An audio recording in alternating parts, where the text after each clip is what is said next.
My name is Todd Morr, and I lead a missional community on the south end of Tacoma. I lead that missional community with my wife and 4 children.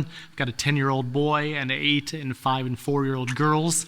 We've lived on the south end for 6 years and have been helping lead some different missional communities for the past 6 years. And we've learned a lot along the way, struggled with a lot along the way, seen a lot of encouraging things happen in people's lives during these 6 years. And so just want to share some of the things that we've learned in terms of the seasons that people go through and missional communities go through, and how that affects how we lead our missional communities. So this idea of seasons, individuals are always going through seasons of life, and groups go through seasons of life, and cities go through different seasons, and there's different weather seasons. And so being aware of those things and sensitive to those things, we found is really important as we lead people. Because things are changing, circumstances are changing for people. They're having babies, or they're getting married, or they're getting new jobs, or they're moving to another part of town, or they have some health problems, or their kids are sick for a time, or they go to a new school, or there's just lots of variables and circumstances that are always changing. So we need to be aware of that as we're leading people. And as we're leading our missional communities, because remember, our calling in all of this is to make disciples. It's to lead people to become more like Jesus and to walk in the ways of Jesus. It's not to lead a group. It's not to lead a structure like a missional community. It's not to pull off a bunch of events or a bunch of activities every week or every month. At the center of it is people. And people that we want to see growing in their love for Jesus and how they live their lives for Jesus. So this idea of being aware of seasons and all the complexities of that is really important, because we're going to need to be flexible in that and creative in that, in thinking through how do we care for individuals and how do we care for our missional community as those things do change at different times as you go throughout the year. And so even as you think about a year's time, there are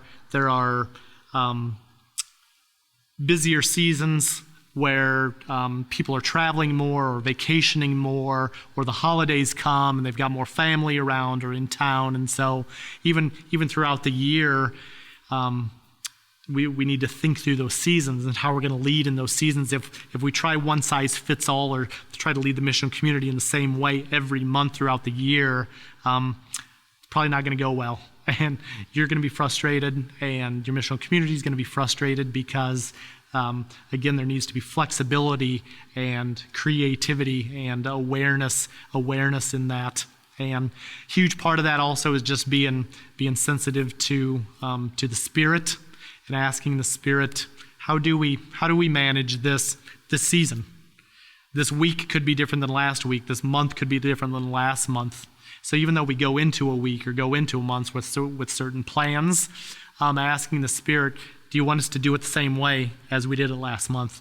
Or should we adjust something because of this new reality? Because now this person had a baby, or this person had a new job, or this person's sick, or Spirit, how should we lead this week or this month?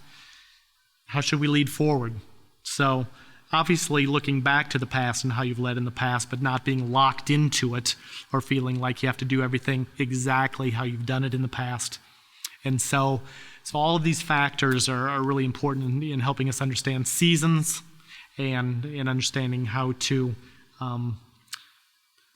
be flexible, how to be creative in those seasons. So in light of this awareness that we have about these different seasons, some other things I'd say we've learned, and again have learned through the struggle, have learned through the chaos at times. Again, I talked about us having 4 kids. Our missional community at times has had anywhere from 10 to 15 to where we currently have over 20 children connected to our missional community.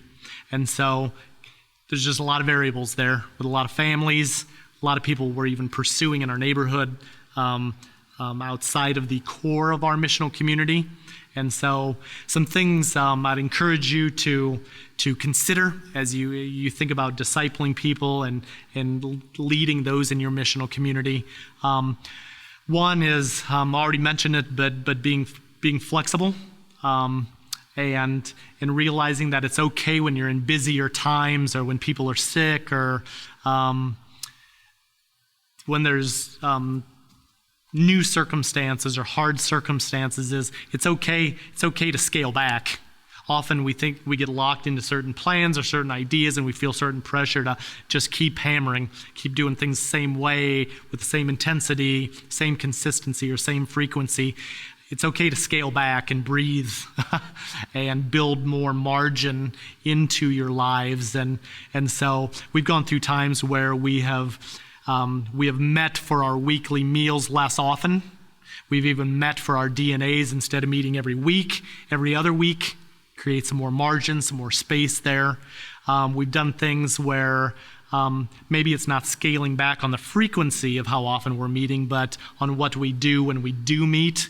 So rather than having a full-blown meal or potluck or however we're doing our family meals together, where we scale back and we simplify and we might just do dessert together, or we might do just some light snacks together. So obviously the preparation for that's easier. The cleanup of that is easier. It's easier. It's easier, it's simpler, and so it creates more space, more margin for people, which is helpful. So we've done that. Even what we do when we're together at different times. And again, don't hear me say that this is all about meetings and what you're doing in your meetings, but just even in the normal rhythms and the normal points of contact you have with each other, you can scale back and you can simplify. And I think as we do that, we also don't need to necessarily sacrifice quality when we do that. So, because there's other ways when we are together where we're more intentional, where we are pursuing each other more deeply. We can do that. We can be more intentional about our communication from a distance, through email, through Facebook, through texting, through phone calls. We're being more intentional, more consistent in those ways. And so keep in mind a lack of frequency of like face-to-face contact with each other doesn't mean we need to sacrifice quality or the depth of our relationships. But those are going to be important things to keep in mind as you do go through those busier seasons. How are we going to do that? How are we going to continue to pursue each other, pursue those God has called us to? How are we going to continue to do that with consistency, with intentionality in this busy season? So whether that means scaling back or being more creative or doing things at a different time, changing the day when you're doing certain things, changing the place where you do certain things. There's all kinds of possibilities if we're aware, if we're thinking creatively, if we're depending on the Spirit to speak into how we should be living this week, living this month. Just one other practical example is that oftentimes people will have very busy work weeks, Monday to Friday. So it's like, man, it is pretty much impossible right now to connect with people face-to-face during the week. And so if that's the case, you're going to have to say, okay, how can we maximize? How can we be intentional about our weekends when they are available? So maybe you were doing less on the weekends before because you were doing more during the week. Well, busy weeks come, a series of busy weeks come, and you may need to think about, again, ways to be more intentional, more consistent on the weekends, so that you can, again, maintain consistency, maintain depth of relationship. So be aware, be sensitive to where people are at in these seasons of their lives. Be sensitive to the Spirit and how He wants you to care for people and pursue people and disciple people in these seasons of their lives. Feel the freedom and the flexibility to scale back. Scale back in frequency, not to scale back in intentionality, or not to scale back in quality, but to scale back in frequency of certain things you're doing.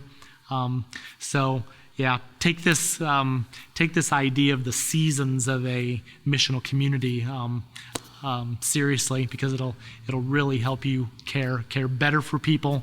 Will help people stay healthier, stay fresher, not feel overwhelmed, burdened, tired, but help everybody stay fresh, excited, passionate about this mission of making disciples together in community.